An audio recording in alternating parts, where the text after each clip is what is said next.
Hey everyone, this is Friedel Kaiju Raven. I'm here with my comic book review, weekly review roundup. And yeah, this week was fun because I actually ended up reading 10 comic books, which made me very, very happy because the past couple of weeks I have only been reading 2 or 3 comic books, which was, it was not great. So coming to this week, the first comic book I'm going to talk about is titled All Guts, No Glory, issue number 3 of 3. This was the 3-issue miniseries. And yeah, let's go over the creative team. The story is by Joe Brusha, Ralph Tedesco, Dave Franchini, and David Wall, and you guys can read the summary from here. And basically, as far as my opinion goes, I think that issue number 3 ended up concluding everything in a very, very predictable manner. And Craig, Jimmy, and Sarah basically ended up making their last stand against a supernatural threat as well as a human threat. And as I said, everything ended up being very, very predictable. And the fix that the story ended up giving Sarah, it felt a bit too convenient, but you know what? I let it slide. I let it slide because I like Sarah, and there's also a promise of this series potentially continuing, and I'm here for it. I would like to see the story expand because I really liked how it incorporated a modern take on supernatural, which is basically that we are living in more or less a modern society where supernatural beings exist, and they have these secret teams in order to take care of zombies and werewolves and vampires and other threats. And there's also a janitorial team, which Craig and Jimmy were a part of, who basically clean up after the main task force has basically addressed the situation. And I like the premise. I really like the premise, and I hope that the series continues. Then we have Black Panther issue number 5 by, let's see here, John Ridley, and art is by Juan Cabal and Stefano Landini, if that's how you pronounce their names. And basically this was another predictable outcome as well, because we know that T'Challa is going to basically be considered an enemy because of everything he's been up to and all of the secrets coming to surface and all of that stuff. And this issue was basically the Wakandan officials learning about what T'Challa has been doing, and they're like, okay, so you have actually been acting on your own. How can we trust you and whatnot? So we would like to arrest you. And of course, T'Challa is like, you know what? I have to clear my name, and there's no way that you guys are going to arrest me. So he basically avoids arrest. He runs away from Wakanda. Now, fortunately, he has some people supporting him. We have Shuri, and I think that Storm is going to pop up soon enough in order to aid her beloved, and I'm looking forward to that. Oh, my bad. I forgot. So when it comes to All Guts, No Glory, does it have obvious queer characters? No, it doesn't. And my recommendation is still that you should pick this comic up. And same for Black Panther, no obvious queer characters appearing in this issue. However, I recommend that you pick it up. And then we have Kaiju Score, Steal from the Guards, issue number 1. By writer James Patrick, and art and colors by Rembro. And Elector is Dave Sharp. And I actually ended up enjoying the Kaiju Score miniseries that was released last year. I think issue number 4 was February of last year. And I'm actually glad that this series is going to continue. Basically, for those of you who don't know, this story actually takes place in a fictional Earth where humans are trying to figure out how to live their life amongst kaijus.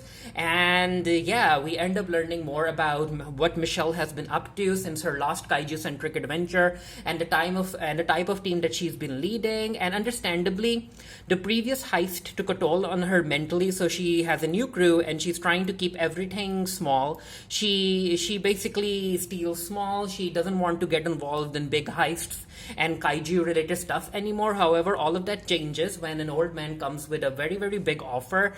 Basically, he wants Michelle and her crew to go and steal from 2 godlike kaijus.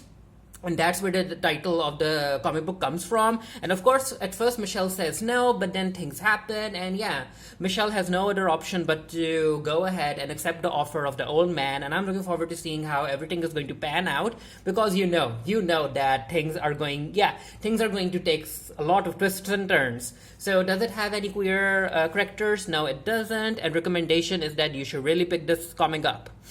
These were the 2 godlike kaijus, and they ended up fighting each other. and now they're hibernating, and the gold is basically inside this Kaiju's stomach or something in its intestine. And yeah, it's weird. I liked how the writer ended up expanding the lore, and as I said, I was a fan of the previous series, so I'm looking forward to seeing where this series goes. Then we have Love and War by writer Andrew Wheeler, and full disclosure, I was provided a free digital copy of the first issue for review, however, for free. However, the opinions are my own, and I really have to say that I ended up enjoying this story a lot. It's of course queer inclusive, queer led, and basically the story takes place at this academy for arts and sports, and we have the lead character Domo, who ends up becoming the co-captain for the tug of war team with Jacosta. And if that wasn't pressure inducing enough, Domo is also trying to figure out how to address these romantic feelings for Gabe, one of his teammates. And yeah, these are the credits, written by Andrew Wheeler, art by Killigan NG or Nuk, I'm not really sure how you pronounce that, letters by Aditya Bidikar. And yeah, coming back to the story, so this is Gabe and this is Domo. So Domo and Gabe ended up kissing each other. However, now that the new sequel here has started, Gabe is nowhere to be seen. And of course, Domo is very, very worried about Gabe. He's like, I'm trying to contact him and he's not answering me and whatnot. And again, as I said, he ends up being selected as co-captain with Jacosta, and Jacosta is Nessa's girlfriend. This is Nessa, this is Jacosta, and of course Jacosta isn't happy that she has to share the spotlight with Domo. And that's another little storyline happening. And I think that Jacosta is going to do something in order to make Domo fall, but then she realized that she shouldn't treat Domo like that and everything. And then they'll go back to becoming friends and respecting each other and whatnot. Now, with Domo basically trying to address his feelings for Gabe, we are introduced to this new character called Emil. And I think that Domo is going to have certain romantic feelings for Emil as well. And as far as Gabe's disappearance is concerned, the biggest impactful incident happens during the final pages of this issue. And I don't want to spoil them for you because I was not ready. I was not ready for what Domo ended up doing after he realized why Gabe didn't appear at school. And wow. I'm still thinking about it. And as far as my opinion goes, Andrew Wheeler has the vibe of a high school romance, messy emotional relationship thing down. He has it down, and I'm looking forward to seeing how he's going to develop Domo's relationship with himself, with Gabe, with Emil, and him trying to become a co-captain with Jacosta. It's just a fun slice of life, queer inclusive story that I highly recommend that you guys pick up. And again, those final panels, again, I'm really excited to see where all of this leads to. So we have Mighty Morphin Rangers, issue number 18. This current series is being written by Matt Groom, who took over from Ryan Parrott. And yeah, I have to say that I actually loved Ryan's run on the comic book series. And if I remember correctly, I think when I was doing my written reviews, I ended up highly recommending every single issue. However, when it comes to what Matt Groom is doing, frankly, I'm not really feeling it. I'm just not. Maybe I need a few more issues in order to really get into what Matt Groom is offering. So let's see what I think about the current series by issue number 20 or 21. So basically, because it continues from where Ryan left off, we get to see the Rangers going to this planet where they're trying to retrieve the underwater Eltarian post. However, there are these aquatic aliens there who don't want the Rangers to take away the post because it's important to them. And I really liked this entire interaction because Aisha got a moment to shine where she ended up diffusing the situation between the aliens and the Rangers, and everyone was trying to understand why the Eltarian post was so important to these aliens and whatnot. So I really liked that. And yeah, Matt Groom does have an idea about where he wants to take these characters, so that's interesting. But then again, as I said, let's see what I think about this series after issue number 20 or 21. So we have Nocterra issue number 9, and this is by, of course, Scott Snyder and Tony S. Daniel, co-creators of the series. And this was a very, very action-heavy issue, and we also got a lot of narration from what was her name? Oh no, I forgot her name. She has 2 names. Oh no, no, no, no, no, no. You know what? This girl, Peggy, Paige, or whatnot. So basically, it turns out that after Bill has decided to help Val and her crew, everyone is ready to go in order to see if they can figure out how to save the world. However, Peggy over here, or I have no idea why I forgot her name. What happened? Anyway, so basically, of course, she's very, very conflicted about Bill because he ended up killing her grandfather. But however, they also need Bill in order to save the world.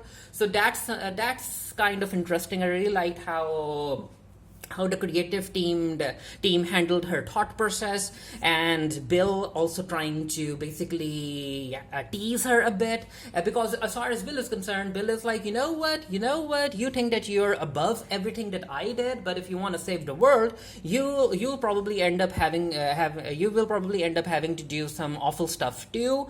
So yeah, I like Bill as a character, but I'm not really sure if he'll be able to survive the ordeal, but let's see what happens. But yeah, does it have obvious queer characters? No, it doesn't. Recommendation still, I would like you to pick this story up because it's very, very interesting.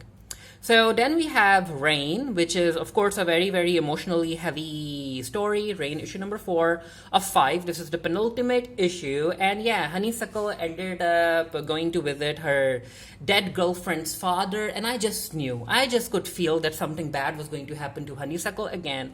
And of course it did, after she ended up meeting this dude who was basically very, very homophobic. And he was talking about judgment and how all of this has happened before over back when Sodom and Gomorrah were a thing. And I'm like, Honeysuckle, you need to leave.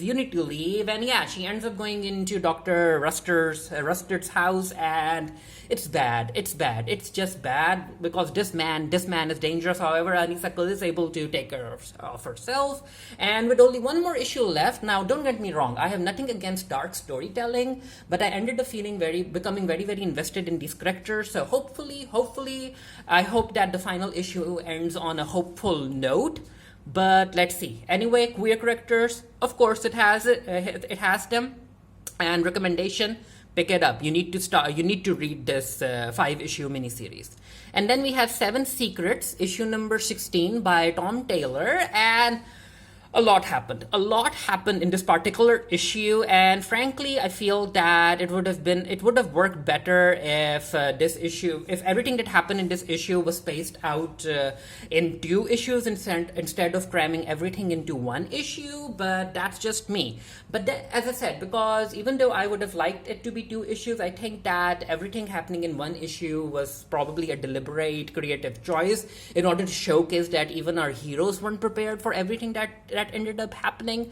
So yeah, Casper and everyone went to the fairy world, and we got to learn more about Casper and what's happening. And while all of them are busy trying to prepare for the war that's to come, we go over to Amon, and yeah, Amon is like, you know what, I have to take the baby into this portal, and he kisses his boyfriend goodbye. He goes into the portal, and yeah, this fairy woman is like, no, it will be something much worse. So basically, Amon is going to go through a transformation, which he does, and basically I think that the baby has infused itself into Amon. It's basically possessing Amon's body, and it continues to grow and grow and grow, and Casper and everyone come to fight it. And yeah, that cliffhanger,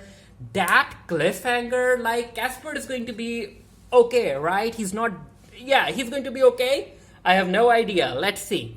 But yeah, anyway, does it have queer characters? Of course it does. Recommendation, pick it up. And I really hope that this series is adapted into some sort of an anime or an animated series, because I think that it can work like that. It can work quite well. And then we have Superman, Son of Kal-El, issue number 10 by writer Tom Taylor. And this was another very fun issue with basically Kal-El trying to do his superhero duties, even though his reputation is being tarnished in the public. And Lois ends up deciding to step up in order to save her son's reputation. And the bit she pulled with the lasso of truth, that made me laugh. That made me laugh. Like, Lois Lane is a very, very smart character. And as far as the art is concerned, I really like this particular panel where Kal-El ended up appearing in front of the public in order to save his mom. I was like, when this dude ended up grabbing Lewis's arm, I was like, oh, it's over for you. It is over. You do not touch Lois Lane. But yeah, this was a very, very impactful panel in my opinion. Cal's expression and everything. So yeah, with Cal's reputation being rescued, recovered, I'm not really sure what word you would use here. Then we end up going to Lewis's house, and this is where we end up seeing Kal-El basically coming out to his mom, and Lewis is like, you know what, I suspected that you were queer. And I really like this little interaction where Kal is like, okay, so you suspected? Well, you thought Dad was two different people for a while. And Lewis ends up replying that, and I have won 2 Pulitzers since then. But yeah, if I was writing this series, I would have actually made Lewis a bit anti-LGBT, not a complete homophobe, but basically borderline homophobic as far as her son is concerned. Because yeah, I would have done that in order to cause some drama in the readership. And also to address the fact that as far as Lewis is concerned, Kal-El ended up growing way too fast when compared to Earth standards, and that she's just worried about him identifying as queer and also being in a romantic relationship with another dude just like that, because Lewis would be like, you know what, Kal-El, you still need a lot of growing up to do. And yeah, I would have used that opportunity in order to address Kal-El growing way too fast, because that particular aspect of his character is also what a bunch of readers end up mentioning whenever people are trying to praise this comic book for making Kal-El queer, and because those readers are like, you know what, how can Kal-El be queer? He's still a kid mentally and whatnot because he grew up too fast and yada yada yada. So I would have used that opportunity in order to address those concerns, but that's just me. But yeah, does it have queer characters? Yes. Recommendation: pick it up. And also the issue ends with Batman basically telling John to stay away from Jay because I guess he can't be trusted. And I'm like, Batman, Bruce, you need to worry about your own Asian descent boyfriend Ghostmaker. You need to worry about him and leave John and Jay alone. Leave them alone. And then the other comic book that I read was X-Men 92, House of... I'm not really sure how you pronounce this. XCII, 10C, I'm not really sure, but yeah, it was meh. It was just meh as far as I'm concerned. The writer is Steve Fox, art by Salva Espin, colors by Israel Silva, and it was just meh. It felt, personally, I think that this would have served the readers better if it was like a one-issue one-shot, a giant-sized one-shot. But yeah, it's basically taking the X-Men from the animated series into the Krakoan age, and it kind of didn't work. It kind of didn't work as far as my opinion goes. The art is good. We also saw Storm taking out a whole lot of Sentinels. But then again, as a Storm fan, I didn't like how casual she was when it came to using the resurrection protocols. When you know that Storm is the type of character who for whom life is very, very important. But yeah, it was just meh. I'm not really sure if this series is going to continue for long. Maybe the novelty will wear off. But yeah, let's see what happens. Anyway, does it have obvious queer characters? Yes, it does. And yeah, recommendation, it's up to you. I will be doing a written review of all of the comic books I read this week. The link to my review will be down in the comment section below as soon as the reviews are published on the website. Let me know which comic books you ended up reading this week. And yeah, until next time, stay happy, stay safe, stay blessed. See you guys later. Bye.